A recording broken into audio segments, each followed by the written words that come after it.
Silicon city ಬೆಂಗಳೂರಿನಲ್ಲಿ ಸಣ್ಣ ಸಣ್ಣ ವ್ಯಾಪಾರಿಗಳಿಗೆ ಟ್ಯಾಕ್ಸ್ ಬರೆ ವಿಚಾರ ಪಬ್ಲಿಕ್ ಟಿವಿಯಲ್ಲಿ ನಿರಂತರವಾಗಿ ವರದಿಯನ್ನು ಮಾಡಲಾಗ್ತಾ ಇದೆ. ಈ ಬೆನ್ನಲ್ಲೇ ಜನ ಕಂಗಾಲಾಗಿದ್ದಾರೆ. ಅದರಲ್ಲೂ ಕೂಡ ವ್ಯಾಪಾರಸ್ಥರು 40 ಲಕ್ಷ 60 ಲಕ್ಷ 1 ಕೋಟಿವರೆಗೂ ಕೂಡ ದಂಡ ಹಾಕಿದ್ದಾರೆ. ವಾಣಿಜ್ಯ ತೆರಿಗೆ ಇಲಾಖೆಯ ನೋಟಿಸ್ಗೆ ವ್ಯಾಪಾರಸ್ಥರು ಕಂಗಾಲಾಗ್ಬಿಟ್ಟಿದ್ದಾರೆ.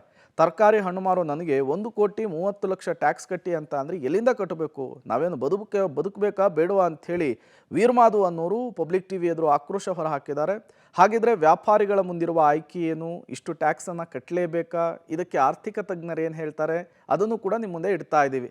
ಟ್ಯಾಕ್ಸ್ ಹೊರೆ ವ್ಯಾಪಾರಿಗಳ ಮುಂದಿರುವಂತಹ ಆಪ್ಷನ್ಸ್ ಆಯ್ಕೆಗಳೇನು, ಸಣ್ಣ ಉದ್ದಿಮೆದಾರರ ವಾರ್ಷಿಕ ವಹಿವಾಟನ್ನು ನೋಡಿ ನೋಟಿಸನ್ನು ಸರ್ವ್ ಮಾಡಬೇಕು. ವ್ಯಾಪಾರಿಗಳು ವಹಿವಾಟು ಲಾಭ ನಷ್ಟದ ಬಗ್ಗೆ ಅಧಿಕಾರಿಗಳಿಗೆ ಅಥವಾ ಇಲಾಖೆಗೆ ಮಾಹಿತಿಯನ್ನು ಸಬ್ಮಿಟ್ ಮಾಡಬೇಕು. ತರಕಾರಿ ಹಣ್ಣು ವ್ಯಾಪಾರಿಗಳಿಗೆ ಟ್ಯಾಕ್ಸ್ನಲ್ಲಿ ರಿಯಾಯಿತಿ ಇದೆ, ಅದನ್ನು ಕೂಡ ಗಮನಿಸಬೇಕಾಗುತ್ತೆ. ಆದಾಯ ತೆರಿಗೆ ಇಲಾಖೆಗೆ ದಾಖಲೆಯನ್ನು ಕೂಡ ಸಬ್ಮಿಟ್ ಮಾಡಬೇಕು. ನಮ್ಮ ಆದಾಯ ಇಷ್ಟಿದೆ, ಟ್ಯಾಕ್ಸನ್ನು ಹಾಕಬೇಡಿ ಅಂಥೇಳಿ.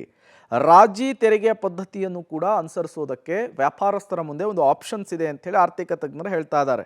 ವರ್ಷಕ್ಕೆ 1.5 ಕೋಟಿಗಿಂತ ಕಡಿಮೆ ವಹಿವಾಟಿದ್ರೆ ಸಣ್ಣ ವ್ಯಾಪಾರಿಗಳು 1% ಟ್ಯಾಕ್ಸನ್ನು ಕಟ್ಟೋದಕ್ಕೆ ಮಾತ್ರ ಅವಕಾಶ ಇದೆ ಕಾನೂನಿನ ಪ್ರಕಾರ. GST ನೋಂದಣಿ ಮಾಡಿಕೊಂಡ್ರೆ ಇನ್ನೂ ಕೂಡ ಉತ್ತಮ ಅಂಥೇಳಿ ಆರ್ಥಿಕ ತಜ್ಞರು ವ್ಯಾಪಾರಸ್ಥರಿಗೆ ಒಂದಿಷ್ಟು ಸಲಹೆಗಳನ್ನು ಕೂಡ ಕೊಟ್ಟಿದ್ದಾರೆ. 17 ಜುಲೈ 1ರಿಂದ GST ಜಾರಿ ಬಂತು. ನಂತರ ದಿನಗಳಲ್ಲಿ ಎಲ್ಲ ವಹಿವಾಟುದಾರರು GST ನೋಂದಣಿ ಪಡಿಬೇಕು. ಆದರೆ ಸಣ್ಣ ಉದ್ದಿಮೆದಾರರಿಗೆ ಎಕ್ಸಂಪ್ಷನ್ ಇದೆ. ಯಾರು ಸಣ್ಣ ಉದ್ದಿಮೆದಾರರು ಅಂತಂದರೆ, ನೀವು ಸೇವಾ ವಲಯದಲ್ಲಿದ್ದರೆ, ಅಂದರೆ ಏನು ಮಾರಾಟ ಮಾಡಲ್ಲ, ಸರ್ವಿಸಸ್ ಮಾಡ್ತೀನಿ ಅಂದರೆ ರಿಪೇರ್ ಮಾಡ್ತೀನಿ, ಆ ಥರದ್ದಿದ್ದಾಗ ಏನಾಗುತ್ತೆ, ನಿಮ್ಮ ವಾರ್ಷಿಕ ವಹಿವಾಟು 20 ಲಕ್ಷದ ಒಳಗಡೆ ಇದ್ದರೆ ನೀವು ನೋಂದಣಿ ತೆಗೆದುಕೊಳ್ಳಬೇಕಾಗಿಲ್ಲ. ಅದೇ ರೀತಿ ನಾನು ವಸ್ತುಗಳ ಮಾರಾಟ ಮಾಡ್ತಾ ಇದ್ದೀನಿ, ವಹಿವಾಟು ಮಾಡ್ತಾ ಇದ್ದೀನಿ ಅಂದಾಗ ನಿಮ್ಮ ವಾರ್ಷಿಕ ವಹಿವಾಟು 40 ಲಕ್ಷ ದಾಟಿದ್ರೆ ಮಾತ್ರ ನೀವು ನೋಂದಣಿ ಮಾಡಬೇಕು. ಇಲ್ಲ ಅಂತಂದರೆ ನೀವು ನೋಂದಣಿ ತೆಗೆದುಕೊಳ್ಳುವ ಅಗತ್ಯ ಇಲ್ಲ.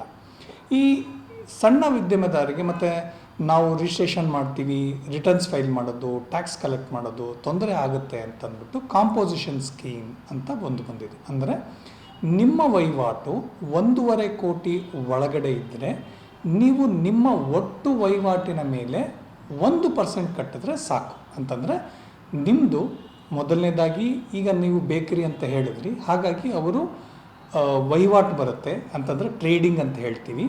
ಅವ್ರದ್ದು 40 ಲಕ್ಷ ದಾಟಬೇಕು ವರ್ಷಕ್ಕೆ ವಹಿವಾಟು. ಮತ್ತು ಅವರು ಈ ಕಾಂಪೋಸಿಷನ್ ಸ್ಕೀಮ್ನ ಆಪ್ಟ್ ಮಾಡಿದಾಗ ಏನಾಗುತ್ತಪ್ಪ ಅಂತಂದರೆ ಅವರು 1% ಕೊಟ್ಟರೆ ಸಾಕು. ಹಾಗಾಗಿ ಈವನ್ ವರ್ಷಕ್ಕೆ 1 ಕೋಟಿ ವ್ಯವಹಾರ ಮಾಡಿದ್ರೂ ಕೂಡ ಅವರು 1 ಲಕ್ಷ ಕಟ್ಟಿದ್ರೆ ಸಾಕು. ಇಲ್ಲಿ ಸಮಸ್ಯೆ ಎಲ್ಲಿ ಬರುತ್ತೆ ಅಂತಂದರೆ, ಮೊದಲನೇದಾಗಿ ವಹಿವಾಟುದಾರರು ನೋಂದಣಿ ತೆಗೆದುಕೊಳ್ಳದೆ ಇರೋದು. ಎರಡನೇದೇನಪ್ಪ ಅಂತಂದರೆ, ಅವರು ಎಲ್ಲ ವ್ಯವಹಾರಗಳನ್ನು ಈ QR ಕೋಡ್ ಮೂಲಕ ಮಾಡಿರ್ತಾರೆ. ಅದು ಬ್ಯಾಂಕ್ ಖಾತೆಗೆ ಇದಾಗಿರುತ್ತೆ, ಕನೆಕ್ಟ್ ಆಗಿರುತ್ತೆ. ಬ್ಯಾಂಕ್ ಖಾತೆಯಲ್ಲಿ ಕೆಲವು ಸಲ ಇವರು ಸಾಲ ತೆಗೆದುಕೊಂಡಿರ್ತಾರೆ, ಕೊಟ್ಟಿರ್ತಾರೆ ಇನ್ನೊಬ್ಬರಿಂದ. ಆ ರೀತಿ ಏನಾದರೂ ಕೈ ಬದಲು ಚೀಟಿ ಎತ್ತಿರ್ತಾರೆ. ಆ ಥರ ಮೊತ್ತ ಬಂದಿದ್ದರೂ ಕೂಡ ಏನು ಮಾಡ್ತಾರೆ, ಈ ನಮ್ಮ ತೆರಿಗೆ ಅಧಿಕಾರಿಗಳು